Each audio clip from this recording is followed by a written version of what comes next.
there seems to be no end to the examples of the counterintuitive implications of relationships. And at the same time, it seems that we are extremely stubborn learners because we continue to seem to do the same stupid things over and over again. Here's one I call tax revenue pressure that I got from an article in a New York Times article. It seems as though there was a point in time where the Canadian government was experiencing a tax revenue shortfall.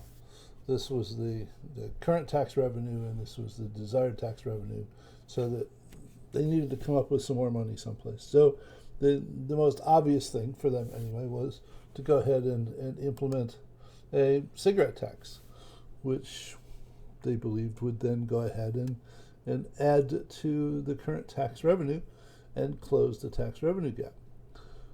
And as seems to be our nature, we look at a problem and we think about possible things we can do to solve that problem, and we find something that will address it, and then we stop looking. And when we find something that will address the problem, seldom do we spend any time and think about the other implications of the action that we're about to take. I mean, Sengi said in the fifth discipline, seldom can we ever do just one thing, so that typically any action that we take has multiple implications. So that what's appropriate, if we want to stop shooting ourselves in the foot, is that when we decide that cigarette tax is the answer to the tax revenue gap, we have to also look at the context within which that happens and ask ourselves, okay, if we raise the cigarette tax, what are the other implications of doing that? The one that bit the Canadian government in the butt on this one was the fact that they raised the cigarette tax enough so that Canadian cigarettes were more expensive than U.S. cigarettes, and it fostered a smuggling industry where lots of people were migrating cigarettes from the U.S. to Canada by one way or another, cars, trucks, boats. And when the police were asked, why is it that you're not stopping the smugglers, the police said, well, we have handguns and they have Uzis.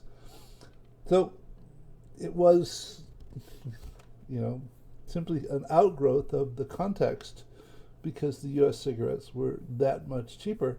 As it turned out, when they finally came to understand the situation that they had created, and they reduced the cigarette tax back to a point where Canadian cigarettes cost less than U.S. cigarettes, the understanding is that the smuggling industry died in one day, because the smuggling industry no longer made any sense. So look forward to your comments about this particular perspective. It's something that we do over and over and over again. So take care. I'll see you in another perspective soon. Bye.